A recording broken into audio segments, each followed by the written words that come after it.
오늘은 슬로브와 딸들의 의로움이라는 제목으로 우리 함께 말씀을 나누도록 하겠습니다. 슬로브와 딸들 아마 성경에서 잘 기억도 안 날 거예요. 많이 나오지도 않고 이렇게 우리가 따지자면 뭐 주인공격인 역할도 아니고 주류도 아니고 비주류라고 이렇게 얘기를 하죠. 잘 모르는 이름인데 슬로브아시 도대체 누구냐. 근데 생각보다 여러분들 이 민수기의 위치에서 굉장히 중요한 위치에 있습니다. 여러분. 근데 이 슬로브아스의 오늘 이야기가 우리에게 이제 도전이 되고 좀 우리 삶 가운데 좀 믿음으로 승리하는 그런 말씀이 되길 바랍니다. 여러분, 우리가 가장 많이 사용하는 단어 중에 믿음이라는 단어가 있어요, 여러분들.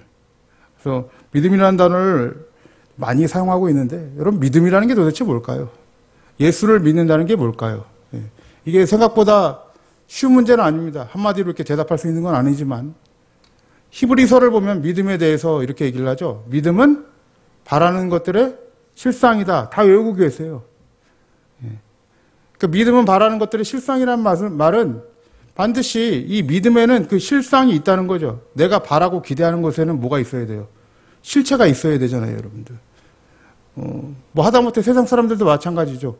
남자들이 돈을 모을 때는 그 실체가 있어요. 뭐 이렇게 내가 차를 산다든가 컴퓨터를 산다든가 뭐 이렇게 좋은 것들을 살 때 그 실체가 있기 때문에 기대하고 소망하고 그 다음에 그 목표대로 돈을 모으죠. 여자들은 뭐 어떨 때 돈을 많이 모읍니까? 들어오는 이 백들, 그죠? 네, 좋은 것들 있죠? 이런 것들이 있을 때 잔잔히 돈을 모으고 그 목표점을 향해서 서서히 나아가죠, 여러분들. 실체가 있단 말이에요, 여러분들. 그러면 여러분들 우리가 바라는 그 실체는 무엇입니까? 믿는 우리 성도님이라면 당연히 그 마음속에 우리의 실체는 당연히 하나님과 그 아들 예수 그리스도다라고 이렇게 자랑스럽게 말씀을 안 하셔요, 다들. 이렇게. 근데 여러분, 그 실체가 예수 그리스도입니다. 우리 성도에게 있어서는. 오늘 이 말씀 속에서 우리가 슬로브와 딸들의 어떤 믿음과 그 실체에 대해서 우리가 좀 생각을 해보려고 그래요. 근데 이제 이 민수기 들어가기 전에 좀 이 배경을 좀 함께 알아보려고 합니다. 근데 배경을 들어가기만 하면은, 그 성도님들께서 왜 꼭 굳이 그런 걸 해야 되냐. 이러시는 분들이 간혹가다 계시고 벌써 이렇게 저 세상으로 가시는 분들이 계시는데, 아직 3층 전에 가실 시기는 아닙니다. 좀 기다리셨다가 좀 잘 좀 들으시고, 왜 이걸 하냐면 오늘 말씀의 중요한 배경이 되기 때문에 이 말씀을 전하는 거예요. 자, 먼저 여러분들 이 민수기에 대해서 우리가 좀 생각을 해볼 때, 민수기는 백성들을 이렇게 계수하는 책이잖아요. 우리가 알다시피. 백성들을 센다, 수를 센다라고 해서 인구조사 이야기가 나옵니다. 1장에서부터 인구조사 이야기가 나오죠. 그럼 이 민수기에서 왜 인구조사를 들어갑니까, 여러분들? 그거 알고 계세요? 왜 인구를 셀까요? 인구를 세는데 민수기 1장 2절, 3절을 보면 이렇게 말씀을 하고 있어요. 자, 띄워주시고 함께 한번 읽어보겠습니다. 시작. 너희는 애굽 땅에서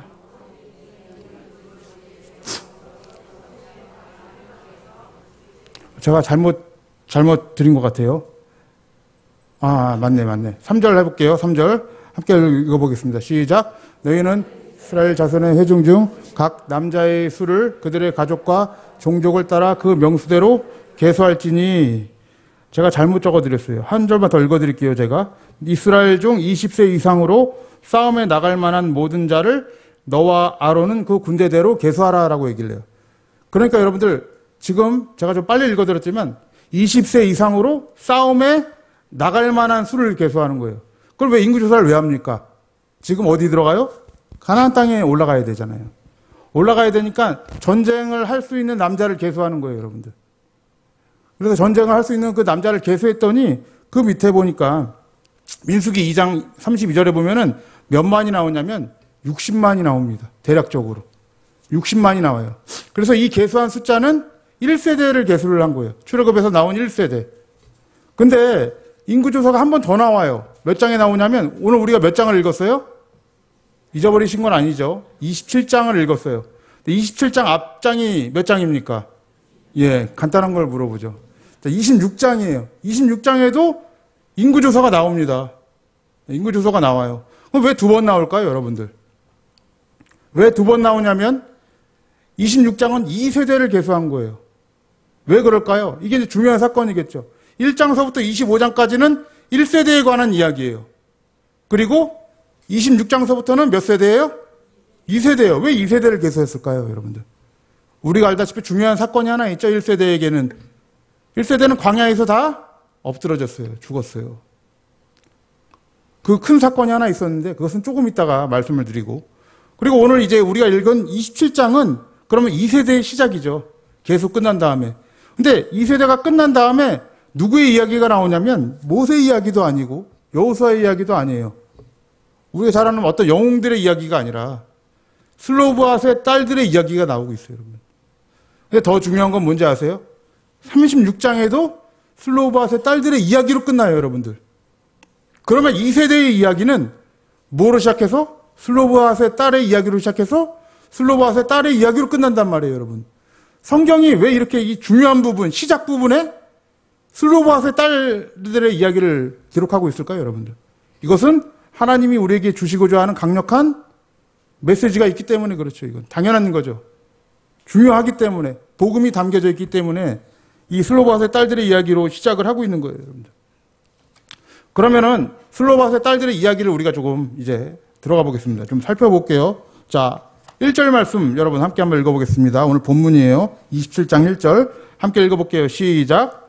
요셉의 아들 므낫세의 현손 마길의 증손 길르앗의 손자 헤벨의 아들 슬로브앗의 딸들이 나아왔으니 그 딸들의 이름은 말리와 노아와 호글라와 밀가와 디르사야, 이렇게 됩니다. 딸들이 나옵니다. 딸들이 몇 명이에요? 5명이 딸이 왔어요. 네. 5명의 딸들이 와서 모세를 부르짖는 거죠. 이제 다급한 거예요. 근데 지금 언제 들어왔냐면 인구를 계수한 후에 이제 온 거죠. 무슨 문제가 있기 때문에. 어떤 문제가 있는지 2절 볼게요. 2절부터 4절까지 한번 읽어보겠습니다. 시작. 그들이 회막문에서 모세와 제사장 엘르아살과 족장들과 온 회중 앞에 서서 가로되 우리 아버지가 광야에서 죽었으나 여호와를 거스려 모인 고라의 무리에 들지 아니하고 자기 죄에 죽었고 아들이 없나이다. 어찌하여 아들이 없다고 우리 아버지의 이름이 그 가족 중에서 삭제되리이까? 우리 아버지의 형제 중에서 우리에게 기업을 주소서 하매라고 되어 있어요. 문제가 있는 거예요. 뭐냐면 이 5 딸들에게 누가 없는 거예요? 아들이 없어요. 싸움에 나갈 만한 수가 없는 거예요. 싸움에 나갈 수가 없으면 인구 조사의 계수에 들 수 있어요, 없어요? 없어요. 그럼 기업이 있을까요, 없을까요? 이따가 살펴보겠지만 기업이 있을 수가 없는 거예요. 이들에게 기업이 돌아가지 않으니까 이들이 모세를 찾아와서 지금 하소연하는 거예요. 어찌 우리가 아들이 없다고? 예, 기업을 안 줄 수가 있겠습니까? 사실 지금 시대에는 여성들의 지위가 높아졌기 때문에 당연한 건데 여러분들 옛날 시대만 해도 이때는 여자들도 안 세던 시대 아닙니까? 구약에는. 싸움에 나갈 남자들만 계수했고 노인들과 약자들과 어린아이들, 여자들은 세지도 않던 이런 시대란 말이에요, 여러분들. 근데 이 시대에 어떻게 이 여인들이 당당하게 이렇게 말씀을 할 수 있을까요, 여러분들? 이 참 놀라운 사건이었죠. 근데 이들이 말할 때 보면 3절 말씀 보시면은 이렇게 얘기를 해요. 아버지가 광야에서 죽었으나 여호와를 거스려 모인 고라의 무리에 들지 않았다, 이러죠. 이 고라 자손의 반역은 여러분 다 아실 거예요. 고라 자손들이 모세 아론을 거스려서 왜 너희들만 제사장 되려고 하느냐? 우리도 그 높은 직책, 우리도 가져보자 해서 반역된 사건이죠. 근데 그들의 무리에 아버지는 들지 않았고 어디에 들었다 그래요? 자기 죄에 죽었다라고 그래요. 3절 보시면. 그럼 자기 죄는 뭘까요, 여기서? 자기 죄는 여러분 우리가 다 알고 있는 가나안 정탐 사건을 얘기하는 거예요, 여러분. 제가 아까 얘기할 때 1세대의 이야기는 1장서부터 25장까지라 그랬죠. 거기서 가장 중요한 게 사건이 무엇이냐면 이 가나안 정탐 사건이에요. 이게 민수기 13장, 14장에 들어가 있잖아요. 이게 왜 중요하냐? 이 실패로 말미암아 1세대의 실패로 말미암아 이들이 가나안에 들어가질 못했어요. 계수에 들지 못했단 말이에요. 이 사건을 우리가 한번 좀 읽어볼게요, 여러분들. 자, 민수기 13장 30절과 31절 말씀 우리 한번 읽어보겠습니다. 시작. 갈렙이 모세 앞에서 백성을 조용하게 하고 이르되 우리가 곧 올라가서 그 땅을 취하자 능히 이기라 하나. 31절. 그와 함께 올라갔던 사람들은 이르되 우리는 능히 올라가서 그 백성을 치지 못하리라. 그들은 우리보다 강하니라 하고 라고 되어 있어요. 분명히 하나님의 약속이 주어졌단 말이에요. 약속의 말씀. 너희들에게 그 땅을 주겠다는 약속이 주어졌음에도 불구하고 이들이 믿은 거는 하나님의 말씀이 아니라 가서 본 자기들의 눈과 경험을 믿었어요, 여러분. 자기를 믿은 거예요, 여러분들. 그래서 1세대는 넘어지게 된 것입니다. 자기를 믿었기 때문에.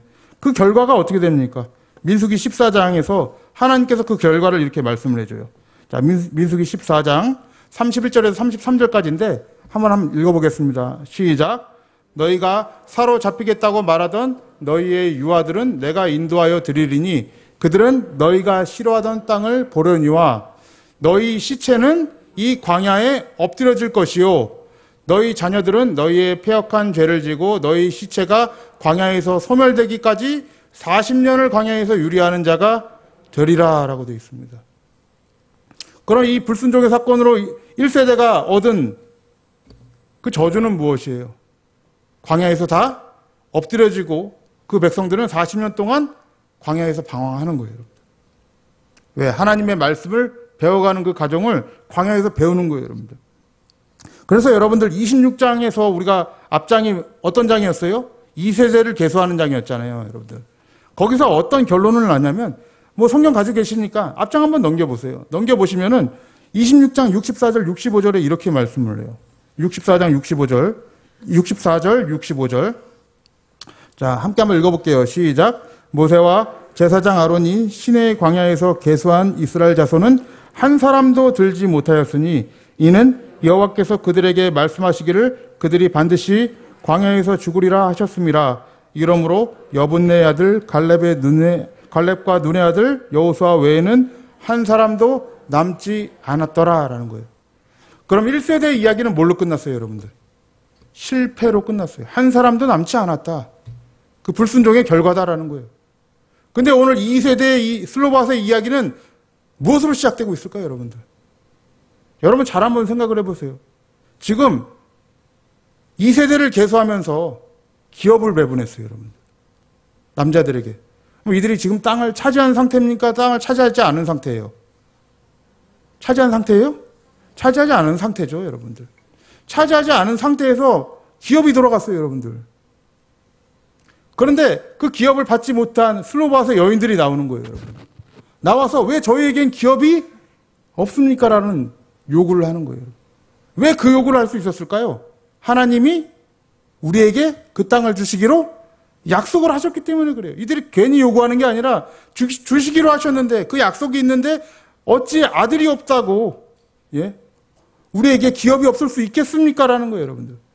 여러분 이런 말씀을 들으면 굉장한 겁니다. 왜냐하면 아직 땅이 차지하기도 전인데 이들은 벌써 뭘 보고 있는 거예요, 여러분들? 그 땅을 이미 차지한 믿음의 눈으로 그 기업을 보고 있는 거예요, 여러분. 1세대는 왜 실패했습니까? 가서 직접 봤는데도 불구하고 우리는 그 땅을 차지하지 못한다 그랬어요. 자신들의 경험과 자신들의 눈을 믿었지만은 2세대 슬로바스의 딸들의 시작은 뭘로 시작하고 있어요? 하나님의 약속을 믿는 믿음으로 시작을 하고 있단 말이에요. 복음의 믿음으로 시작을 하고 있기 때문에 2세대의 이야기가 지금 슬로바스의 딸들의 이야기로 지금 시작하고 있는 거예요, 여러분들. 그래서 여러분들 이들을 보면은 이 아들이 없다는 건 이 대가 끊겼다는 얘기 아닙니까? 그래서 26장 53절 55절 말씀을 한번 보시면은 대가 끊긴 자들에게 아무런 기업이 돌아갈 수 없다는 것을 이렇게 말씀을 하고 있어요. 제가 아까 다시 한번 읽어본다고 말씀을 드렸는데 26장 53절에서 55절 말씀 함께 한번 읽어보겠습니다. 시작. 이 명수대로 땅을 나눠주어 기업을 삼게 하라. 수가 많은 자에게는 기업을 많이 줄 것이요 수가 적은 자에게는 기업을 적게 줄 것이니 그들의 계수함을 입은 수대로 각기 기업을 준대요. 여기까지만 볼게요, 여러분. 그러면 어떤 식으로 기업이 분배되는 거예요? 그죠? 센 사람들, 그 남자가 있는 집안에만 주는 거예요. 계수함을 입은 자들에게만 돌아가는 거예요, 여러분들. 땅의 분배가. 그래서 55절 보시면은 오직 그 땅을 제비 뽑아 나누어 그들의 조상 지파의 이름을 따라 얻게 할지니라 라고 되어 있어요. 그러나 슬로바스의 딸들의 이름은 들어가 있지가 않아요, 여러분들. 그럼에도 불구하고 이들이 지금 어디로 나와오는 거예요? 모세에게 나와서 하나님의 약속을 힘입어 정정당당하게 요구하고 있는 거예요, 여러분들. 그러면 이 요구에 대해서 하나님이 어떻게 대답을 하실까요? 자, 오늘 우리 본문 말씀을 볼게요. 하나님께서 이 요구에 대해서 7절 말씀을 보겠습니다.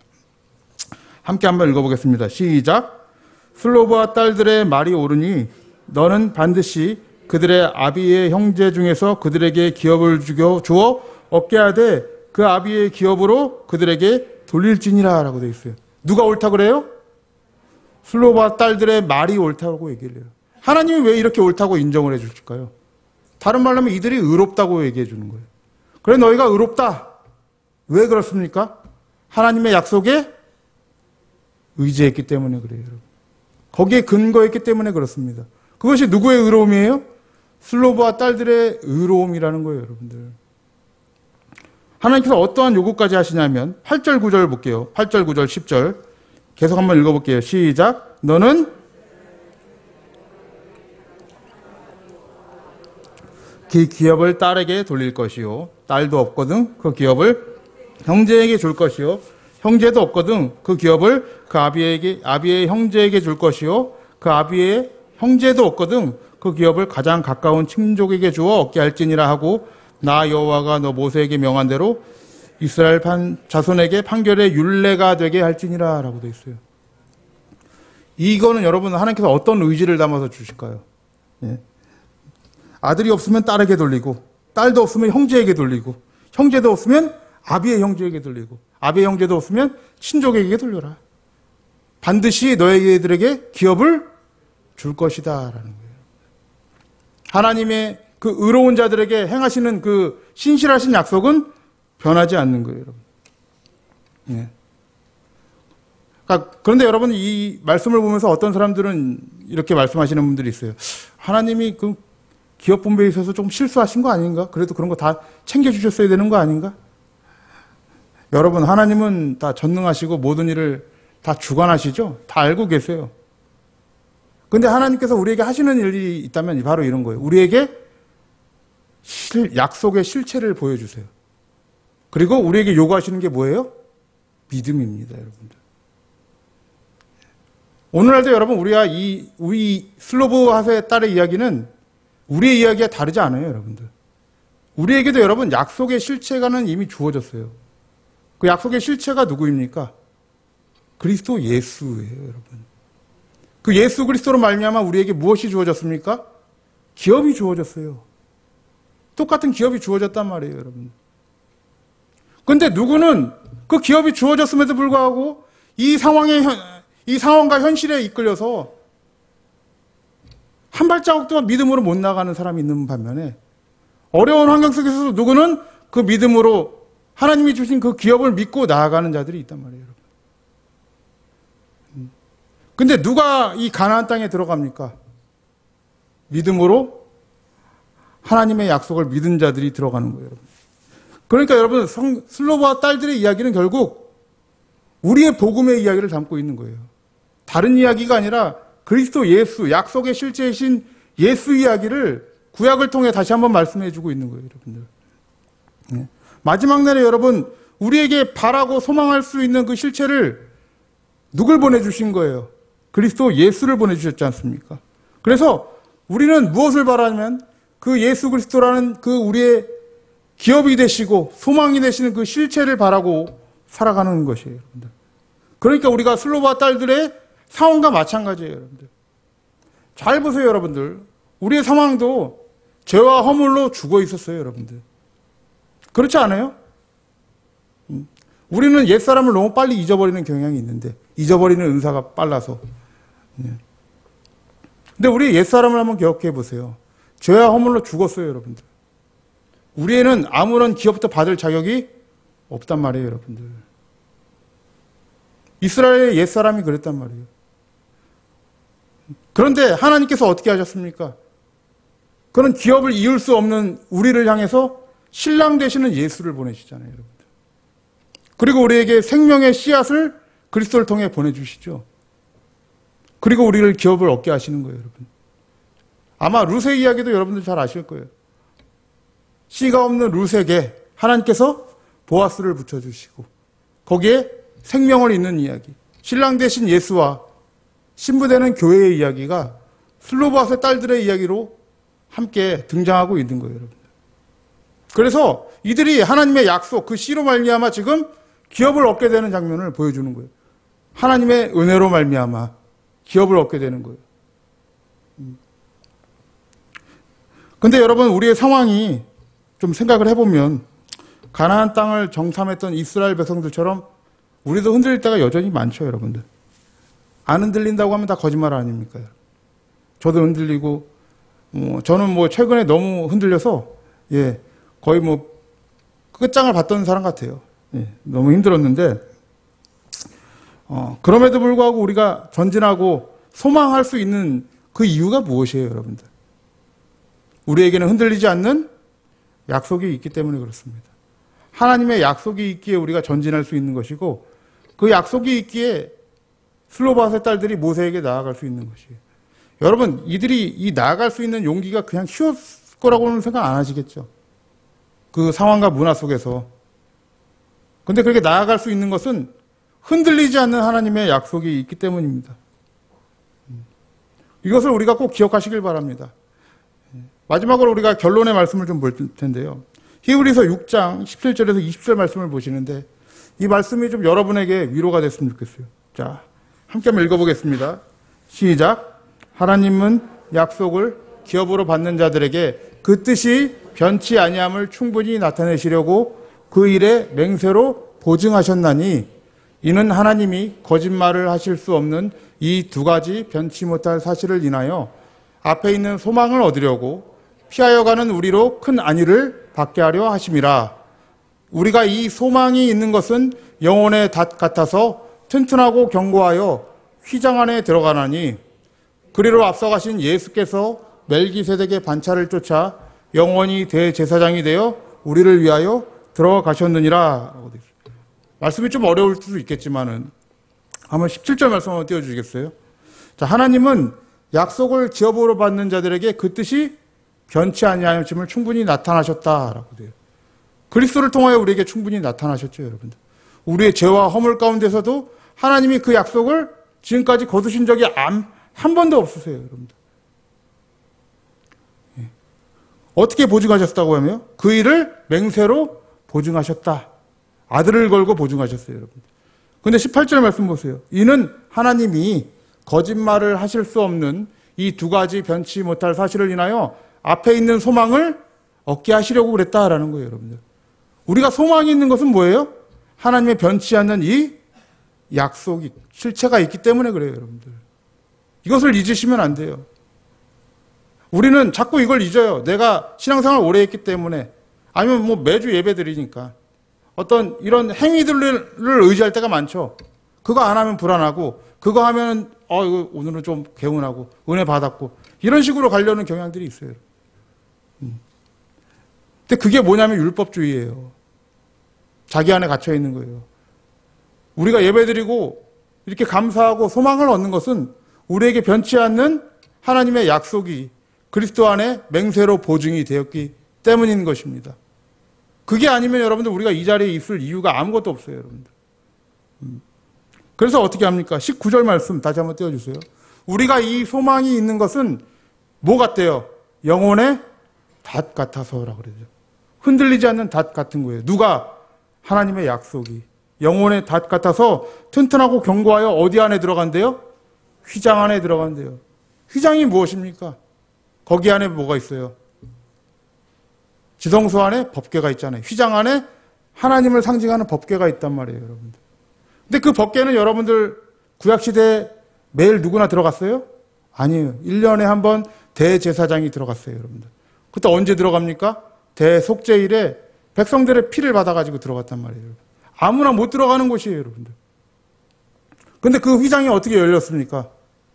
그리스도의 보혈로 열렸어요. 우리는 언제든지 이제 대제사장이 대신 예수로 말미암아 하나님께 나아갈 수 있는 거예요. 그래서 20절 말씀 보세요. 그리로 앞서 가신 예수께서 멜기세덱의 반차를 쫓아 뭐가 되었대요? 영원히 대제사장이 되었기 때문에 우리가 어디로 들어갈 수 있는 거예요? 이제 하나님의 그 법계 안으로 언제라도 들어갈 수 있는 거예요, 여러분. 이게 하나님의 은혜인 것이에요. 그 그리스도 안에 있을 때 우리는 언제든지 하나님을 만날 수 있고 하나님을 기대할 수 있고 하나님을 찬양할 수 있고 소망할 수 있는 것입니다. 근데 우리가 이 기쁨을 놓칠 때가 너무나도 많은 것 같아요. 오늘 우리 아까 찬양했듯이 감사가 사라지면 진짜 은혜가 없어요. 소망이 사라지고 실체가 없으면 신앙생활이 여러분 의미가 없어요, 여러분. 실체가 없으니까 신앙생활을 하기 싫은 거예요, 여러분. 예수가 없으니까 신앙생활이 별로예요, 여러분. 이거는 여러분들 진짜 신앙생활이 아니에요. 그게 안 되니까 뭐라도 한다, 교회에서 시키는 거라도 잘하자. 이런 마인드는 안 되는 거예요, 여러분. 그렇다고 여러분 이걸 반대로 꼭 생각하지 마세요. 앞으로는 그럼 교회에서 시키는 거 안 한다. 이런 얘기 하려고 제가 이런 말씀을 드리는 게 아니라 거기에 너무 의존하지 마시라는 거예요. 어떤 거에 의존하셔야 돼요? 예수 안에 있는 걸 의존을 하시란 말이에요. 그래서 우리가 이 연합된 공동체가 그리스도가 머리가 되어서 그 그리스도를 바라볼 때 여러분 나의 공로를 세우지 않게 되는 거예요. 자꾸 뭐라도 해볼까? 이걸로 인정받을까? 저걸로 인정받을까? 하다 보니까 실체가 없어요, 여러분들. 실체가 없이 맹목적으로 달려가는 그런 신앙생활을 한단 말이에요. 저는 그걸 볼 때 매우 가슴이 아픈 사람들이에요. 예배를 드릴 때 눈알에 힘이 없어요, 여러분. 실체가 없으니까. 우리 학생들도 그래요, 보면. 믿음이 없고 보이는 실체가 없으니까 말씀이 안 들려요. 눈에 힘이 없고 초점이 없고. 그래서 보통 이렇게 얘기하잖아요. 우리 생선을 빗댈 때 어떻게 얘기합니까? 눈알 얘기할 때. 썩은? 예, 잘 아세요. 죽어 있거든요, 여러분들. 영적으로 죽어 있는 사람들은 말씀을 대할 때 그래요, 여러분들. 죽어 있어요, 여러분들. 진짜로. 그런데 이 그리스도를 얘기할 때 그 안에 벅차오르는 사람들을, 믿음을 얘기할 때 그 안에 벅차오르는 사람들이 있다면 그거는 뭐예요, 여러분들? 그들이 믿음의 실체가 있다는 증거예요, 여러분들. 사랑하는 우리 성도님들, 우리는 그 약속 안에서 여러분들 안전한 자들이에요.